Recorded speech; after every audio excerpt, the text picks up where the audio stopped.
Hello नमस्कार दोस्तों, उम्मीद है आप सभी लोग अच्छे होंगे।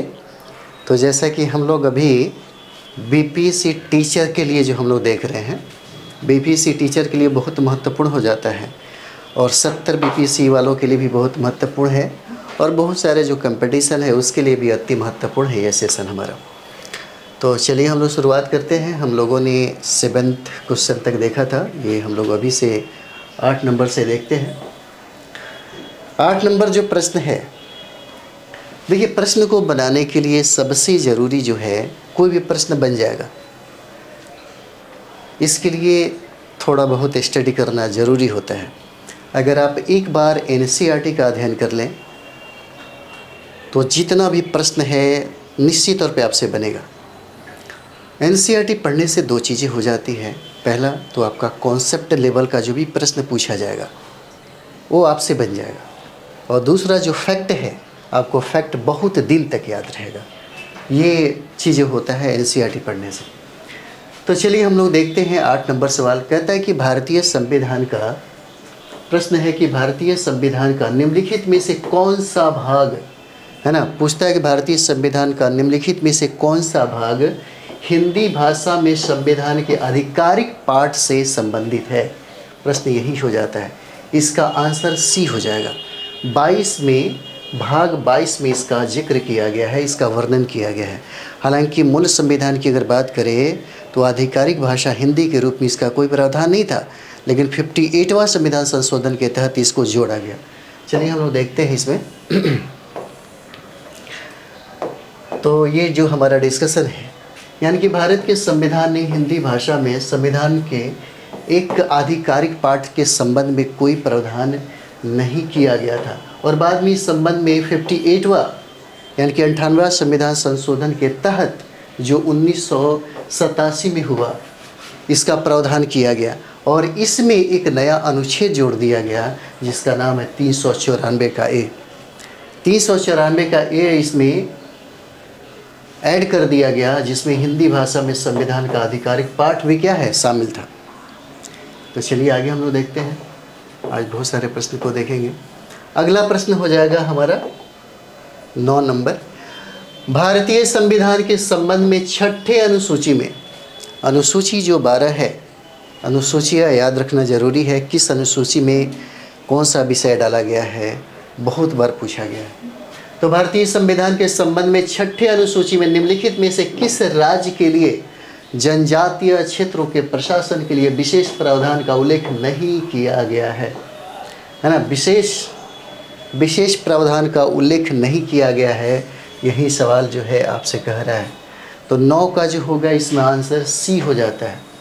इसका आंसर क्या हो जाएगा, सी हो जाता है। 9 का सी हो जाएगा। यहाँ पे हम लोग देखते हैं भारतीय संविधान की 6ठे अनुसूची में, क्योंकि इसमें भी याद रखना ज़रूरी है किस शेड्यूल ट्राइब की चर्चा किया गया है, किस राज्यों की। तो असम, मेघालय, त्रिपुरा, मिज़ोरम हो जाएगा। असम, मेघालय, त्रिपुरा, मिज़ोरम, ये जो राज्य हैं उनके जनजातीय क्षेत्रों के प्रशासन के बारे में उल्लेख किया गया है और इसका वर्णन मिलता है। लेकिन बाकी आप पूर्वोत्तर जो 7 सिस्टर की बात कर रहे थे, वहाँ पे इसका जिक्र नहीं मिलता। यानी कि जनजातीय क्षेत्रों के प्रशासन से संबंधित विशेष प्रावधान रखता है कौन सा अनुसूची, तो 6ठी अनुसूची में, है ना। 6ठी अनुसूची में इसका वर्णन है।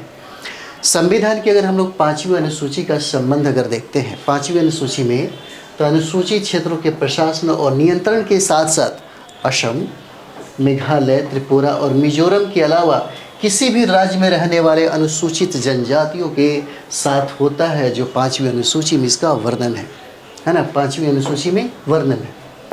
चलिए आगे हम लोग बढ़ेंगे।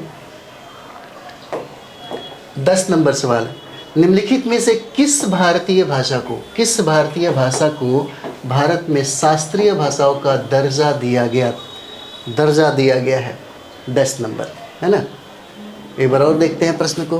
प्रश्न कहता है कि निम्नलिखित में से किस भारतीय भाषा को भारत में शास्त्रीय भाषाओं का दर्जा दिया गया। शास्त्रीय भाषाओं का दर्जा, तो देखिए शास्त्रीय भाषाओं का दर्जा हम लोग आंसर की अगर बात करें तो ई हो जाएगा। बहुत सारी भाषाएं आपको हो जाती है ना। मूल रूप से 6 भाषा हो जाता है। तो चलिए हम लोग यहाँ पे देखते हैं तो 2004 में, यहाँ पे देखिए 2004 में भारत सरकार द्वारा शास्त्रीय भाषा नामक भाषाओं की एक नई श्रेणी बनाई गई और शास्त्रीय भाषा को कुल मानदंडों के आधार पर घोषित किया जा सकता है। 1500 से लेकर के 2000 वर्षों की अवधि में अपने प्रारंभिक ग्रंथों रिकॉर्डों किए गए इतिहास की उच्च पुरातनता को अनिवार्य करता है और प्राचीन साहित्य ग्रंथों का एक समूह जिसे वक्ताओं की पीढ़ी एवं मूल्यवान विरासत मानती है और एक साहित्यिक परंपरा जो मूल है और किसी अन्य भाषण समुदाय से उधार नहीं ली गई है।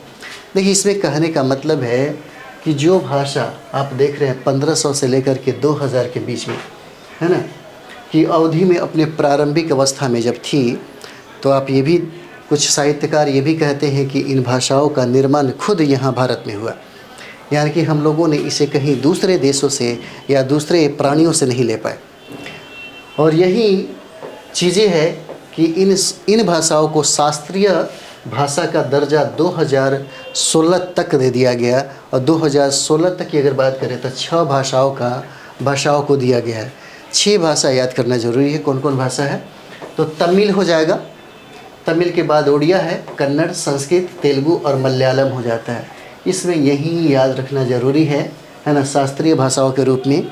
तो शास्त्रीय भाषाओं के रूप में तमिल, उड़िया, कन्नड़, संस्कृत, तेलुगु और मलयालम हो जाता है। इसे याद रखना ज़रूरी है। चलिए यहाँ पे हम लोग देखते हैं, निम्नलिखित में से कौन सी भारतीय संविधान की एकात्मक विशेषता है ना, एकात्मक विशेषता कौन सी हो जाती है? इन सारे ऑप्शन में पढ़ने के बाद कौन सा हो जाएगा इसका एकात्मक विशेषता? तो यहाँ पे जब हम लोग एकात्मक विशेषता की बात करेंगे तो ये कॉन्सेप्ट का प्रश्न हो जाता है। अगर आप पढ़े हैं अच्छे तरीके से तब आपको लगेगा कि इसका आंसर ई है ना, क्योंकि केंद्र और राज्यों के लिए एकल संविधान ये भी एकात्मकता का प्रमाण देता है। एकल नागरिकता भी इसकी विशेषता हो जाती है, राज्यपाल की नियुक्ति भी हो जाती है और अखिल भारतीय सेवाएं भी एकल जो संविधान है, एकात्मकता की जो भाव है यहाँ पे दिखता है। जैसे हम लोग देखते हैं यहाँ पे, जैसे भारत का जो संविधान है अमेरिका, स्विट्ज़रलैंड, ऑस्ट्रेलिया जैसे पारंपरिक संघीय प्रणालियों से क्या है, थोड़ा पृथक है और इसे बड़ी संख्या में एकात्मक या गैर संघीय विशेषताओं को शामिल किया गया है। इस प्रकार शक्ति संतुलन जो है केंद्र के पक्ष में झुका हुआ है। भारत के संविधान की एकात्मक विशेषता के बारे में हम लोग देखेंगे। जैसे अक्सर कहा जाता है कि संविधान की जो एकात्मकता है, तो यहाँ पे एकात्मकता की अगर बात किया जाए तो आपको पता होगा कि बहुत सारी शक्तियाँ केंद्र के अंदर ही समाहित होती है। राज्यों को भी शक्तियाँ प्राप्त है, लेकिन जब भी केंद्र और राज्यों की तुलनात्मक रूप से अध्ययन करेंगे तो पता चलेगा कि बहुत ऐसे जगहों पे, बहुत ऐसे क्षेत्रों पे जो केंद्र है वो शक्तियों में सबसे ज़्यादा समाहित है। और शक्ति संतुलन अगर केंद्र और राज्यों के बीच के संबंधों को देखें तो केंद्र की तरफ ही झुका हुआ है। अब हम लोग देखेंगे कि भारतीय संविधान में कहाँ कहाँ और किस पक्षों में हम लोग एकात्मकता या एकात्मक संविधान होने का प्रमाण देखते हैं। तो सबसे पहले हम लोग देखेंगे एकल संविधान। पूरे भारत में है ना, एक ही संविधान लागू है। जैसे आमतौर पर किसी संघ में राज्यों को केंद्र से अलग अपना स्वयं का संविधान बनाने का अधिकार होता है। जैसे अगर हम लोग बात करें तो जम्मू कश्मीर, पहले के समय में जम्मू कश्मीर में एक अलग से संविधान लागू किया गया था। हालांकि भारत के संविधान में न केवल केंद्र का बल्कि राज्यों का भी संविधान शामिल है। तो एकल जो संविधान है ये प्रमाणित करता है। इससे ये पता चलता है कि यह हमारा भारत का जो संविधान है एकात्मकता की जो भावना है इसको भी प्रदर्शित करता है। उसके बाद यहाँ पे देखेंगे एकल नागरिकता। एकल नागरिकता है भारतीय नागरिकों को प्राप्त है। अमेरिका की तरह नहीं है कि जो शक्तियाँ, जैसे आप देखेंगे अमेरिका के लोग, अमेरिका के नागरिक तो होते ही होते हैं, साथ में उस प्रांत के जो रहने वाले लोग हैं या जिस भूभाग में, जिस राज्य में वो लोग रहते हैं उसका भी नागरिकता वो लोग प्राप्त करते हैं। वहाँ पे दोहरी नागरिकता प्राप्त है, लेकिन हमारे भारत में केवल एकल नागरिकता ही प्राप्त है। और यही जो एकल नागरिकता है ना, यही एकल नागरिकता एकात्मकता को प्रदर्शित करता है। चलिए आगे हम लोग देखेंगे।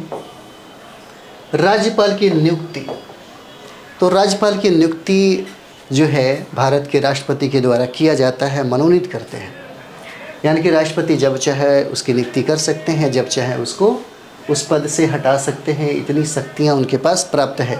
यानी कि राज्यपाल जो है राष्ट्रपति के प्रसाद पर्यंत पद को धारण करते हैं, और यही वजह होता है कि उन्हें कभी कभी केंद्र के एजेंट के रूप में भी दिखाया जाता है, और उसके माध्यम से केंद्र राज्यों पर नियंत्रण भी करता है। और ये जो विशेषता है भारतीय संविधान की एकात्मक होने की भावना को प्रदर्शित करता है। उसके बाद हम लोग देखेंगे अखिल भारतीय सेवाएं। अखिल भारतीय सेवाएं जो है भारत में केंद्र और राज्यों की अलग अलग सार्वजनिक सेवाएं हैं, लेकिन इसके अलावा अखिल भारतीय सेवाएं हैं जो केंद्र और राज्यों दोनों के लिए समान है, और इन सेवाओं के सदस्यों की भर्ती व प्रशिक्षण केंद्र द्वारा किया जाता है, जिसका उन पर अंतिम निर्णय भी होता है। अंतिम निर्णय भी होता है, और ये भावना जो आपको दिख रहा है ये भी आपको भारत के संविधान के एकात्मक होने का प्रमाण देता है। उसके बाद हम लोग देखेंगे आपातकालीन प्रावधान। तो संविधान में 3 प्रकार के आपातकाल लागू किए गए हैं, और जब भी आपातकाल लागू होते हैं तो उस स्थिति में केंद्र की शक्तियाँ सबसे ज़्यादा बढ़ जाती हैं, और राज्यों की स्थितियाँ जो हैं थोड़ा कमज़ोर हो जाती हैं।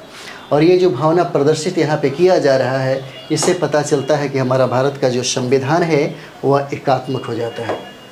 चलिए अगला प्रश्न हम लोग देखते हैं 12 नंबर।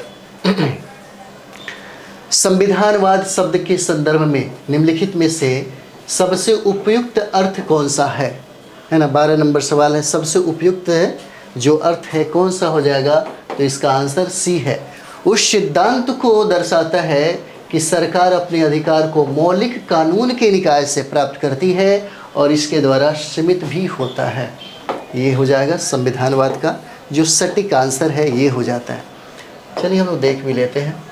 संविधान और संविधानवाद पर प्रश्न पूछा गया था, मेंस में सवाल पूछा गया था, और बहुत ही अच्छा यह प्रश्न रहा है। तो संवैधानिकता का एक अवधारणा है कि जिसका अर्थ है कि सरकार अपने अधिकार को कानून के एक मूल निकाय से प्राप्त करती है। लेकिन संविधान और संविधानवाद में अंतर होता है। संविधानवाद का मतलब होता है, कह सके तो एक विचार हो जाएगा, एक दर्शन हो जाता है। संविधान को ख़त्म किया जा सकता है, लेकिन संविधानवाद को ख़त्म नहीं किया जा सकता। इसका जो भावना है इस देश में रहने वाले और इस देश के सामाजिक, सांस्कृतिक, राजनीतिक बहुत सारा चीज़ें हैं उससे जुड़ा हुआ रहता है। बहुत सारी चीज़ें हैं, हम लोग पढ़ेंगे उसको भी। चलिए आगे देखते हैं। 13 नंबर जो सवाल है, निम्नलिखित में से कौन सा है ना, निम्नलिखित में से कौन सा संभवतः भारतीय संविधान के विस्तृत होने का कारण नहीं है। विस्तृत होने का कारण नहीं है, तो इसका आंसर सी हो जाएगा। देश की विशाल जनसंख्या की आवश्यकताओं के लिए खान पान जो है यह संविधान के विस्तृत होने का कारण नहीं है। आंसर क्या हो जाएगा, सी आंसर हो जाता है ना। आंसर क्या है, सी हो जाएगा। जैसे हम लोग इसमें देखेंगे, भारत का संविधान दुनिया के सभी लिखित संविधानों में से सबसे विस्तृत है। यानी कि हमारे भारत का जो संविधान है लिखित संविधान में सबसे विस्तृत है, सबसे बड़ा है, ये कहा जाता है।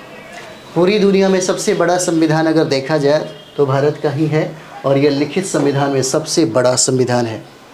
यह एक बहुत व्यापक, जटिल और विस्तृत क्या है, दस्तावेज हो जाता है भारत का संविधान। यहाँ पे हम लोग देखेंगे कि 4 कारकों ने हमारे संविधान के विस्तृत आकार होने में योगदान दिया।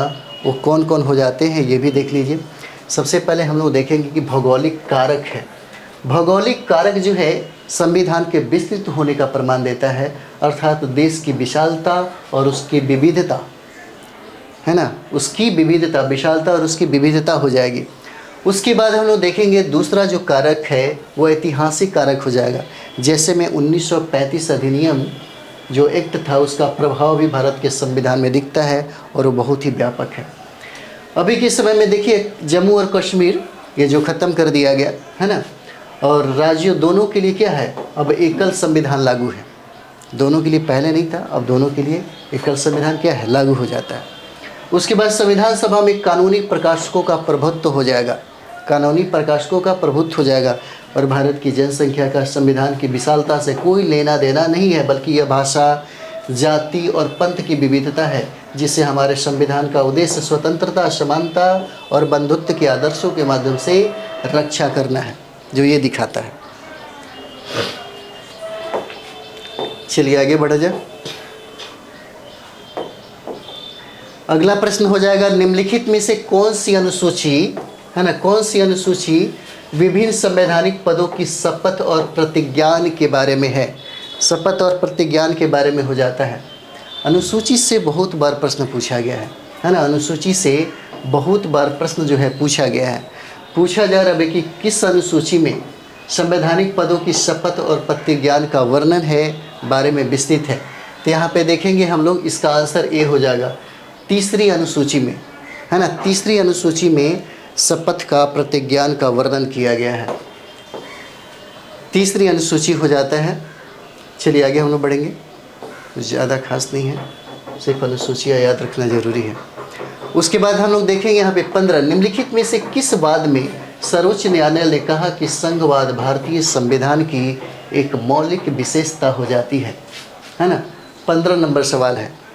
15 कहता है कि निम्नलिखित में से किस वाद में सर्वोच्च न्यायालय ने कहा कि संघवाद में भारतीय संविधान की एक मौलिक विशेषता हो जाती है। तो इसका आंसर ए हो जाएगा, एशार बुमईवाद, जो 1994 में आया था। इसी में सर्वोच्च न्यायालय कहा कि संघवाद भारतीय संविधान की एक मौलिक विशेषता हो जाती है।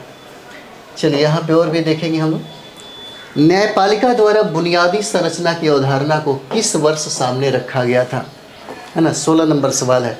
कहता है कि न्यायपालिका द्वारा बुनियादी संरचना की अवधारणा को किस वर्ष सामने रखा गया था। इसका आंसर हो जाएगा 1973 में सामने रखा गया था। आंसर ए हो जाता है, 1973 में हो जाएगा। यहाँ पे हम लोग देखेंगे, सुप्रीम कोर्ट के कई फैसलों ने भारतीय राजनीति और कानून का चेहरा बदल दिया है। केशवानंद भारती और अन्य बनाम केरल राज्य निश्चित रूप से भारत के संवैधानिक इतिहास में अग्रणी मामलों में से एक है। यदि स्वतंत्र भारत के बाद का सबसे महत्वपूर्ण निर्णय नहीं है और इसे मौलिक अधिकार मामले के रूप में जाना जाता है। 1973 में मूल ढांचे के सिद्धांत का औपचारिक प्रतिपादन केशवानंद भारती बनाम केरल सरकार बाद के ऐतिहासिक निर्णय में न्यायमूर्ति हंसराज खन्ना द्वारा सघन वैदिक तर्क के साथ किया गया था। इससे पूर्व सर्वोच्च न्यायालय ने कहा था कि संविधान को संशोधित करने की संसद की शक्ति क्या है, निर्बाध हो जाती है। इससे पहले कहा गया था। चलिए यहाँ पे हम लोग देखते हैं, ये प्रश्न पूछा गया है, बहुत बार प्रश्न पूछा गया है कि भारत के संविधान के निम्नलिखित विशेषताओं में से किसे भारत के संविधान का पहचान पत्र कहा जाता है। भारत के संविधान के निम्नलिखित में से किसे भारत के संविधान का पहचान पत्र कहा जाता है। तो यह 17 का आंसर बी हो जाएगा, उद्देशिका या प्रस्तावना को पहचान पत्र कहा जाता है। इसका आंसर हो जाएगा बी। कहा जाता है कि उद्देशिका के साथ शुरुआत जो है करने वाला पहला अमेरिकी संविधान था। बाद में आप देखेंगे कि इसी उद्देशिका को जवाहरलाल नेहरू ने पेश किया, जो बाद में दर्शन का मार्गदर्शक का काम किया और हम लोगों ने भारत के संविधान के प्रस्तावना में ही इसको ऐड कर लिया, भारत के संविधान में इसको ऐड कर लिया। और यही चीज़ें हैं, यानी कि 42वां संविधान संशोधन के तहत इसमें 3 नए शब्द भी जोड़े गए, जिसमें समाजवादी, धर्मनिरपेक्षता और अखंडता शामिल है, जो बहुत ही महत्वपूर्ण हो जाता है। और इसी उद्देशिका को N.A. पालकीवाला ने संविधान का पहचान पत्र कहा। N.K. वाला ने, ये प्रश्न पूछा गया बहुत बार कि N.A. पालकीवाला ने पूछा गया कि संविधान को पहचान पत्र किसने कहा, उद्देशिका को। तो ये हो जाएगा N.A. पालकीवाला हो जाता है, N.A. पालकीवाला हो जाएगा। चलिए यहाँ पे देखते हैं हम लोग 18 नंबर। हमारी प्रस्तावना में स्वतंत्रता, समानता और बंधुत्व के आदर्श निम्न में से लिए गए हैं। कहाँ से लिए गए हैं? हमारी प्रस्तावना में स्वतंत्रता, समानता और बंधुत्व के जो आदर्श शब्द हैं वो कहाँ से लिए गए हैं? तो देखिए फ्रांसीसी क्रांति से इस आदर्श शब्द को लिया गया, फ्रांसीसी क्रांति से इस आदर्श शब्द को लिया गया, जो इम्पोर्टेंट हो जाता है। चलिए यहाँ पे हम लोग देखते हैं, स्वतंत्रता शब्द का अर्थ है व्यक्तियों की गतिविधियों पर, है ना, प्रतिबंध की अनुपस्थिति और साथ ही व्यक्तित्व के विकास का अवसर प्रदान करना। स्वतंत्रता जैसा कि उद्देशिका में वर्णित है, भारतीय लोकतांत्रिक व्यवस्था के सफल संचालन के लिए आवश्यक है। हालांकि स्वतंत्रता का अर्थ इस चीज़ को करने का लाइसेंस हासिल करना नहीं है जिसे वो पसंद करता है और जिसका संविधान में उल्लिखित सीमाओं के भीतर ही आनंद उठाया जाना चाहिए। संक्षेप में, उद्देशिका या मौलिक अधिकारों द्वारा कल्पना की गई स्वतंत्रता पूर्ण नहीं बल्कि योग्य है और हमारी प्रस्तावना में स्वतंत्रता, समानता, बंधुत्व के आदर्शों को फ्रांसीसी क्रांति से लिया गया है। इसमें यही है, बार बार पूछा गया प्रश्न है कि प्रस्तावना में स्वतंत्रता, समानता और बंधुत्व जो है किस देश से लिया गया, किस क्रांति से लिया गया, तो ये फ्रांसीसी क्रांति हो जाता है। वहीं से इन 3 आदर्शों को हमारे संविधान में लिया गया। 19 नंबर सवाल है, 19 है कि निम्नलिखित में से कौन सा भारतीय क्षेत्र 10वें संवैधानिक संशोधन अधिनियम 1961 से जुड़ा हुआ है। 1961 से जुड़ा हुआ है, तो इसका आंसर डी हो जाएगा, दादरा और नागर हवेली हो जाता है। इसका आंसर डी है, दादरा और नागर हवेली हो जाएगा।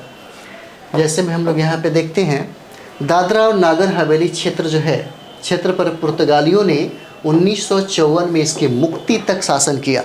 1954 तक इसकी मुक्ति तक शासन किया।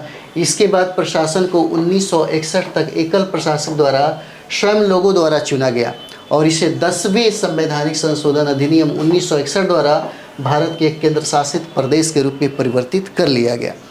यानी कि ये जो हम लोग देख रहे हैं 10वां संवैधानिक संशोधन अधिनियम के तहत 1961 में, है ना, इसको भारत के संविधान के केंद्र शासित प्रदेश के रूप में शामिल कर लिया गया।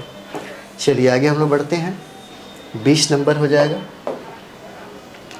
35वां संवैधानिक संशोधन अधिनियम के माध्यम से निम्नलिखित में से कौन सा राज्य भारतीय संघ में सहयोगी राज्य के रूप में शामिल हुआ है।